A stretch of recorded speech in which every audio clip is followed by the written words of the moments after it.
खबर दें, दुनिया की सबसे बड़ी मोबाइल एप्लीकेशन व्हाट्सएप भी अब महफूज नहीं रहेगी। व्हाट्सएप का अपना 2 अरब 70 करोड़ से ज्यादा सार्फिन पर नई शराइत लागू करने का ऐलान। व्हाट्सएप इंतजामी के मुताबिक जब कोई थर्ड पार्टी पैगामात को हैंडल कर सकती है तो एंड टू एंड इंक्रिप्शन की गारंटी नहीं दे सकते। व्हाट्सएप की जानिब से पेश की गई तब्दीलियों को बतौर डिफॉल्ट कबूल करने का आज आखिरी रोज है। आपको बता रहे हैं कि अब व्हाट्सएप एप्लीकेशन भी महफूज नहीं रहेगी और जब कोई थर्ड पार्टी व्हाट्सएप को कंट्रोल कर सकती है तो फिर एंड टू एंड इंक्रिप्शन की गारंटी नहीं दी जा सकती। दुनिया की सबसे बड़ी मोबाइल एप्लीकेशन व्हाट्सएप भी अब महफूज नहीं रहेगी।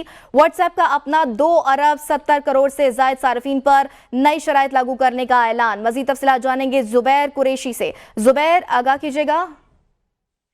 जी बिल्कुल, आप अभी अपडेट कर रहे थे, मैं थोड़ी सी वजाहत कर दूं क्योंकि इसमें खाली एंड टू एंड जो है वॉइस का नहीं मसला, इसमें तमाम तकरीबन ये बताया जा रहा है 17 में से 13 रूल्स के अंदर तब्दीलियां कर दी हैं इन्होंने। व्हाट्सएप ने पूरे पाकिस्तान में, पूरी दुनिया में जहां जहां पे व्हाट्सएप इस्तेमाल होता है वहां पे अब व्हाट्सएप ने कहा है कि हम अपनी डेटा और दीगर सर्विसेज के अंदर तब्दीलियां करने जा रहे हैं। और इस सिलसिले में जो डेट जो आप अनाउंस कर रहे हैं वो डेट रात 12 बजे 11 अप्रैल तक की है। और व्हाट्सएप ने इस हवाले से जो मैसेजेस भेजे हैं, जो तमाम व्हाट्सएप इस्तेमाल करने वाले लोग हैं जो कि 2.25 अरब यानी 2 अरब और 70 करोड़ से जायद बनते हैं, उनके मैसेजेस रवाना किए गए हैं।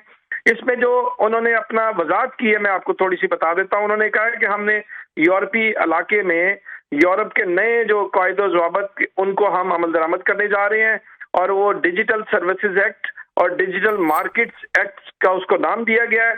उन्होंने उसमें कहा है कि उसकी हम अपनी जो सर्विस है उसके शराइत व राजदारी की पॉलिसियों को अपडेट करने जा रहे हैं। और उन्होंने कहा है कि इसकी जो अपडेट किया जा रहा है इसमें इसकी तमाम तर पॉलिसीज के अंदर 16 में से 13 शराइत को हम बदल रहे हैं। और जो यूरोप के अंदर इस्तेमाल करते हैं वो ना सिर्फ बल्कि पूरी दुनिया में इसकी हम डेटा की पॉलिसीज भी बदलने जा रहे हैं।